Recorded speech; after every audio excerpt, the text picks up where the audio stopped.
Hello everyone, good morning. সবাই কেমন আছো? ভালো আছো তো? এই যে আমিও কিন্তু বেশ দারুণই আছি। বারটা হলো আজকে বুধবার, তো ব্লগটা এখান থেকে শুরু করছি। আসলে কি হয়েছে বলো তো, সকালবেলা এতটা এখন হুটোপাটা হচ্ছে, কারণ তোমরা সবাই জানো এখন গভর্নমেন্টে রুল করেছে গরমের জন্য যে 7:30 থেকে 12:50 পর্যন্ত ক্লাস।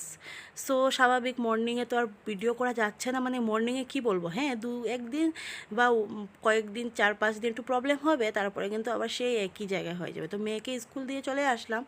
এসে আমি যেহেতু স্কুলটা বন্ধ করতেই চাই না, আর যেহেতু এতদিন ফ্লাডে টাডে 1 উইকের উপরে বন্ধ গেল, বললাম যে না, আর বন্ধ করব না, তো স্কুলটা শুরু করে দিলাম। আর এই যে এখন ঘর মুচ্ছি, ঘর যা দিয়ে দিয়েছি, ভেবেছি যে না ব্লগটা করি, কি করব, যা কাজবাজ করব তাই তোমার সাথে শেয়ার করতে হবে, যেহেতু আমার ডেলি ব্লগ। তাও দেখো, একটা দিন তো মিসটা হয়েই গেল, থার্সডে আমি ব্লগটা দিতে পারিনি।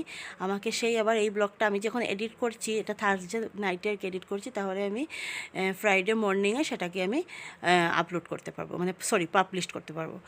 সো টাইমও হচ্ছে না, সব কিছু নিয়ে দৌড় ঝাঁপ দিতে হচ্ছে। দেখো আগে এক ছিল যে মামামের পড়াশোনা নিয়ে আমাকে মানে দৌড়ানো হতো, এতটা আর সংসারে। কিন্তু এখন তো দেখো A to Z সংসারের সব দায়িত্ব, সব কিছু আমাকে সামলাতে হচ্ছে। হ্যাঁ, তো স্বাভাবিক, এটা না করলেও হবে না, কারণ বড়মশাই যেহেতু ওখানে কাজবাজ করে, ওকেও তো ওখানে থাকতে হবে, আমাদের সংসারটা নাহলে কী করে চলবে।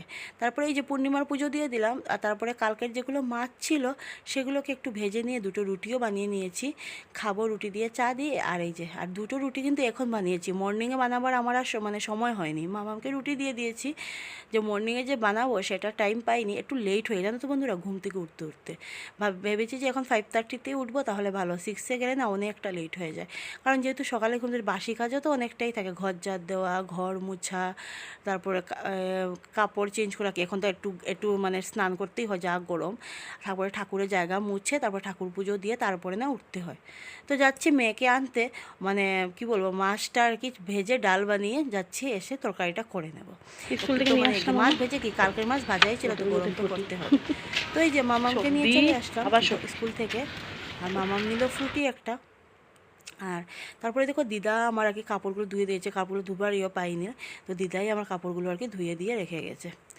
আর এখন মানে এসে মাছটাকে একটু মানে তরকারি করলাম আর কি, মাছটাকে একটু তরকারি করলাম, করে তারপরে দিকে মানে মামাকে ভাত খাইয়ে দেবো।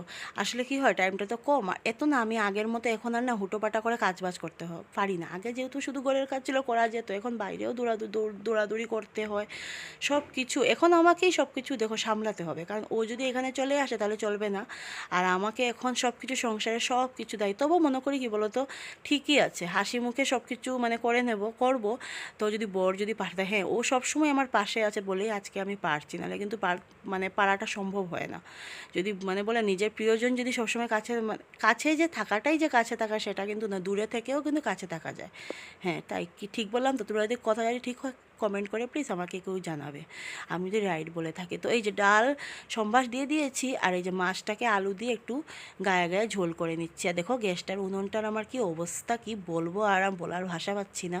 এটা ভাতটা চাপিয়ে তরকারি হয়ে গেলে আমি মুছবো, কারণ এই উনানগুলো না গরম গরমে মুছা যায় না, এখন তাহলে বাজে একটু স্ক্র্যাচ স্ক্র্যাচ 4:30টার ভাব উপরে হয়ে হয়ে যায়। গেছে। হ্যাঁ, 5টা বাজার 15 মিনিট বাকি, 4:45 হবে। আর আমি আর টিউশন নিয়ে যাইনি, মানে এতটা ঘুম আসছে, কীরকম জানি লাগছে শরীরটা। তো মাকে বললাম, মা বললো ঠিক আছে আমি নিয়ে যাই, আমার তো খাওয়া দাওয়া কমপ্লিট, তো আমি নিয়ে যাই। বললাম ঠিক আছে তুমি যাও। মা গেল মামামকে নিয়ে, আমি আর গেলাম না।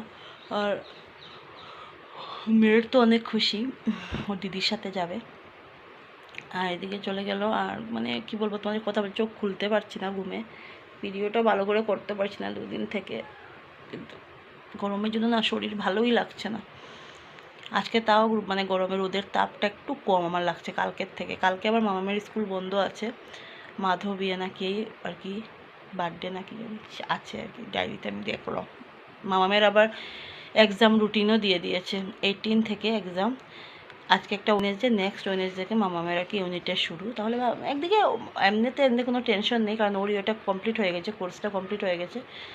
তো তার জন্য সরি বসালাম পড়তে হিন্দি না, ঘুমে দেবো, চৌকিও করছে। সকালে আজকে অনেক আগে উঠলো, 6টার সময়। আর একজনের অবস্থা দেখো, এই ওই।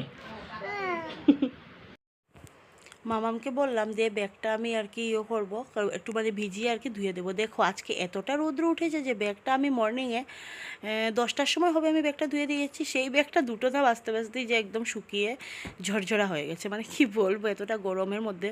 তো আর ব্যাগটা একটু ধুয়ে দিই, আর ব্যাগ সবসময় এরকমই করি, মানে ওয়ান নাইট পুরো আর কি আমি এটাকে সার্ফের মধ্যে ভিজিয়ে রেখে দিই, তাহলে কি হয় ধুলে ক্লিন হয়ে যায়। কারণ এগুলো ব্যাগ না বেশি ব্রাশ উস মালে না অনেকই। আর এই মামামের এই ব্যাগটা আজকে কিন্তু অনেক বছর হয়ে গেছে, আমরা কিনে আছি যেরকম দাম দিয়ে মানে ডিজনির ব্যাগ, তোমরা আশা করি সবাই জানো ডিজনির ব্যাগের কীরকম রেঞ্জ। এমনিতে হতে পারে এমন বেশি রেঞ্জ, কিন্তু আমার জন্য ডিজনির ব্যাগের আমার মানে হিসাবে অনেক রেঞ্জ, সবার হিসাবে আমি বলছি না, সরি, আমার হিসাবে আমি বলছি আর কি। কোয়ালিটি খুব ভালো। তোমরা যদি কেউ যদি বাচ্চাদের জন্য ব্যাগ কিনতে চাও ডিজনির ব্যাগটাই কেনো, বেশ দারুণ ব্যাগটা, ব্যাগটা অনেক কোয়ালিটি ভালো হয়, আর এটা তো সব জায়গায় পাওয়াই যায়। তারপরে চলে আসলাম ব্যাগটা ভিজিয়ে, তারপরে চলে আসলাম বাসনগুলো ধুতে। বাসনগুলো না দুপুরবেলা ধুই না, কারণ ধুই না তোমরা জানো আশা করি আমার ভিউয়ার্সরা, কারণ আফটারনুনে এই ওয়াটারটা তোমরা ধরতে পারবে না, সেটা এতটা গরম মানে বলে বোঝাতে। আমি বলছি মুখে, তোমরা ভাবছো বোধহয় আমি বাসন জমিয়ে রাখি এই জন্য বলছি, কিন্তু না, এগুলোর জন্য বলছি না, বলছি যে মানে সত্যি কথা, যেটা এতটা গরম তাহলে তার জন্য আমি কি করি, অল্প একটু সন্ধ্যার পরে এসে বাসনগুলো মাজার চেষ্টা করি। আর এই কড়াইটা দেখো কি অবস্থা হয়েছে, আজকাল না ঘষাতে সত্যি পারি না, মানে হাতের পারি না, থাকুক আর কিছু না, কি আর একদম মানে এতটা মানে রাখাটা সম্ভব হয় না। তারপরে যে বাসনগুলো ধুয়ে উইয়ে এখন আর যা আছে কাজবাজ সব কিছু সেরে নেব। কাজের কিন্তু আমাদের মেয়েদের অন্ত নেই, সারাদিন যতই সংসারে কাজ করি কোনোই অন্ত নেই। তার মধ্যে আবার গল্প গুজবও আছে, মা, তারপরে দিকে দিদা, কয়েকদিনের জন্য দিদিও এসছে আর কি, একা একা থাকে তো যেন চলে এসছে আর কি। তো এইসব মিলেমিশে না অনেক মানে একটা ঝামেলা, ঝামেলা বলছি অনেক সময় কীভাবে পেরিয়ে যায় বুঝতে, তাও ভালো যে মানে আছে না যে সব কিছু কিন্তু আমাদের জীবনের মধ্যে সব কিছু হাসি ফুর্তি। তার মধ্যে অমিতও কল করে, অমিত কল করাটা কি, অমিতের একটা টাইম আছে, একটা টাইমে তো করি, আর সারাদিন তো কতবার কল পেয়েছে সেই হিসেব নেই। আসলে কি বলতো, আমরা যেহেতু ভালোবাসা করে বিয়ে করেছি, সেটার পরে আমাদের আবার ওই মানে 11 বছর আমাদের একসাথে থাকা, এখন 11 বছর পরে আমরা দুজন দু জায়গায়, তো মানে কি বলবো। তো আজকের ভিডিওটা ভালো লাগলে প্লিজ সাবস্ক্রাইব করে দিও, নতুন বন্ধু যারা প্লিজ আমার চ্যানেলটা সাবস্ক্রাইব করে দিও। বাই।